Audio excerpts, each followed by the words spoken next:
Banger after banger.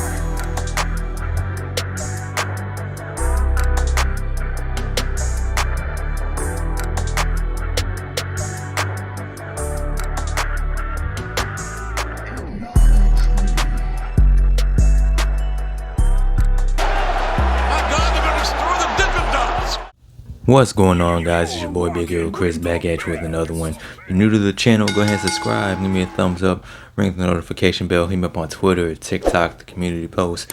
You already know the vibes and you already know what day it is. It's Wednesday. You already know what that means.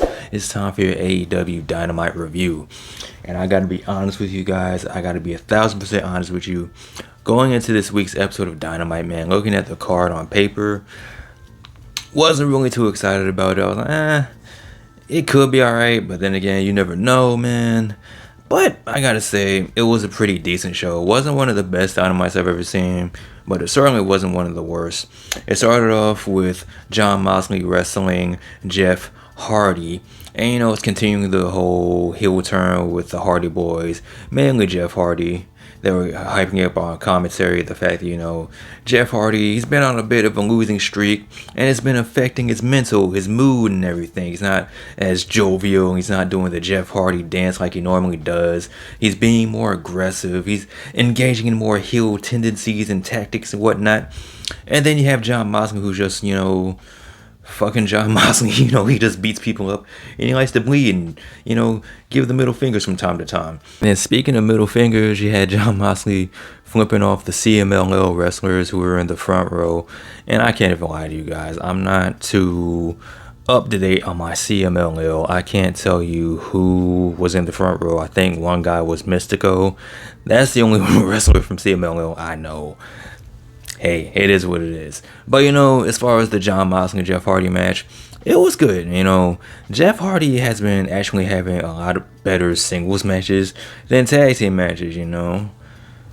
I don't know if it's because he's not, you know, linked up with his brother Matt, technically, or what. I don't know. I can't tell you what it is, but Jeff has been looking a lot better on his own than he has been with his brother. That's all I'm going to say about that.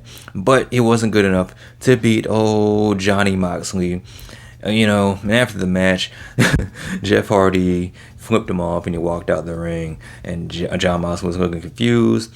He's looking in good shape. He's up there flexing on the top rope. And he's looking at the Cmll wrestlers. And they just jump over the barricade and get in the ring to start beating Jon Moxley's ass. I'm like, yo, can they do this? Apparently they can, because they did it. And he had a whole bunch of security and referees and wrestlers coming out to break up the brouhaha and the shenanigans and whatnot. So I don't really know what this is going to lead to. Maybe something as far as Forbidden Door goes, because you already have the New Japan AEW crossover, and AEW just signed Will Ospreay, and most likely Okada's on the way as well. So you got to do something to, you know, freshen up this whole Forbidden Door concept. So maybe this whole collaboration with CMLL is that. So we'll see what happens. So the next match we had was between Heyman, Adam Page, and his mustache taking on Toa Leona.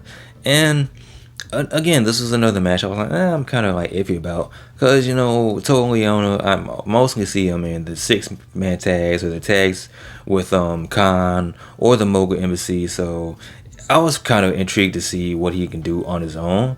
And I gotta say, man, dude was going off, man. He was having a really good match. Hangman did a good job of making this dude look like a beast, looking like a monster. And Toa Leona, he was showing off a little bit. I'm like, yeah, not bad. Impressive, very impressive. So if he does want to pursue a singles career in AEW, I ain't gonna be mad at it. If he wants to go after the International Championship or the Triple Crown Championship or whatever, I can see him do that, because dude's legit. Hangman ended up getting the win with the I think Toa was going for a Samoa drop, and Hangman reversed into like some little pen cover. So Hangman ended up getting the win with his trusty mustache. Speaking of mustaches, you see the Young Bucks, the EVPs, Matthew and Nicholas Jackson. And I think Matthew's middle name is Ron John? What the fuck kind of middle name is that? Ron John. RONJON, Ron John. Okay, cool. But they're pulling up, they're doing EVP stuff, you know.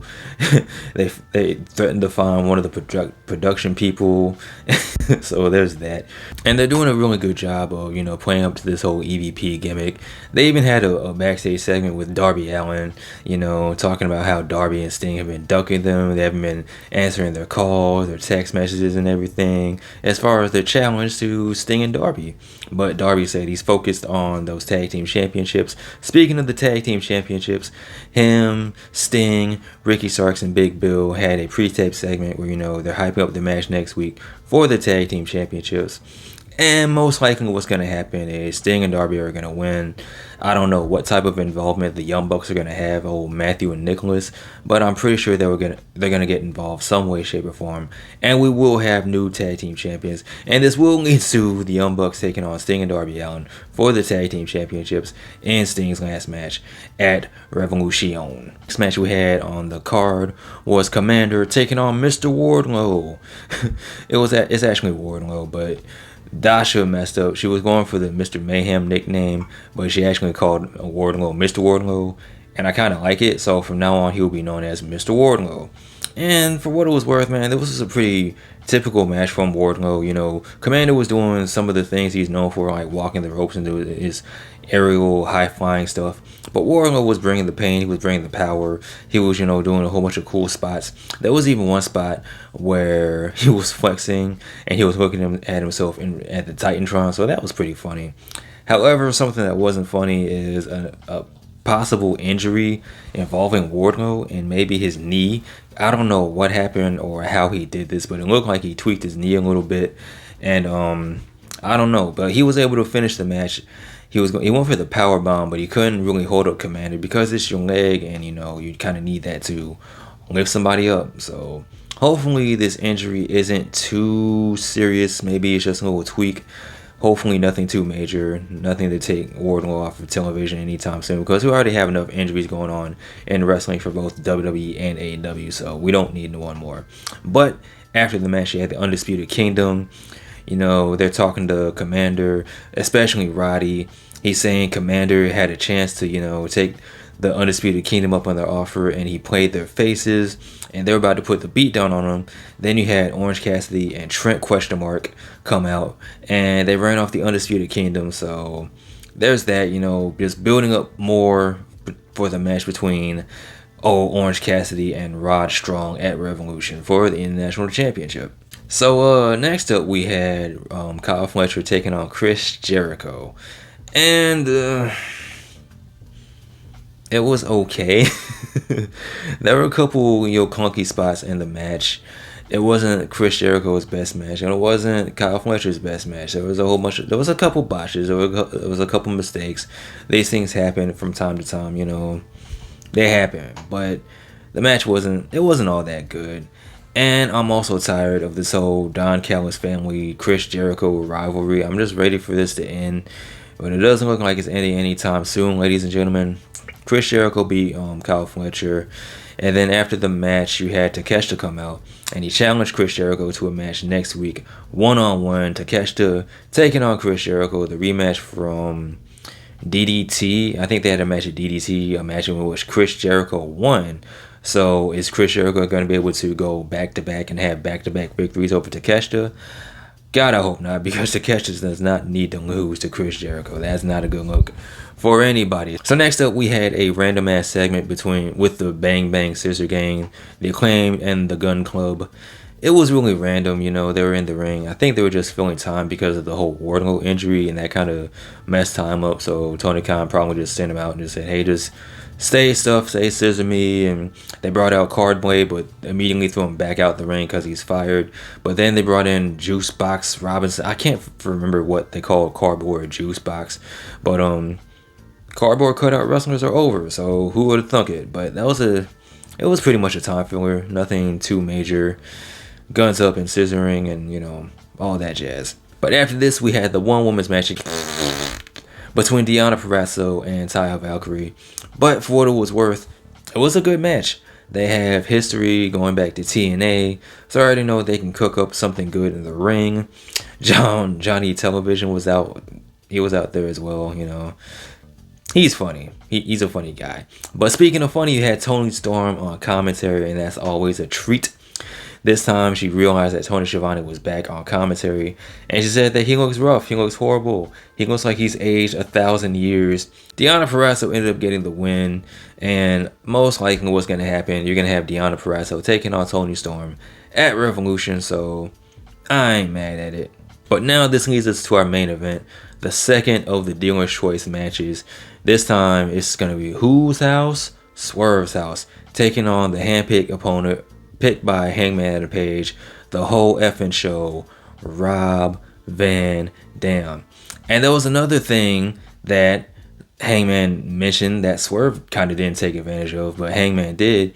There's not only was the Dealer's Choice an opportunity for you to pick your opponent, you can also pick the match type. So Hangman picked the opponent, and the match type he picked was a hardcore match, which makes sense because when you think of hardcore, when you think of extreme, you think of Rob Van Dam. And in a lot of cases, you think of Swerve Strickland too, especially after the Texas death match him and Hangman had.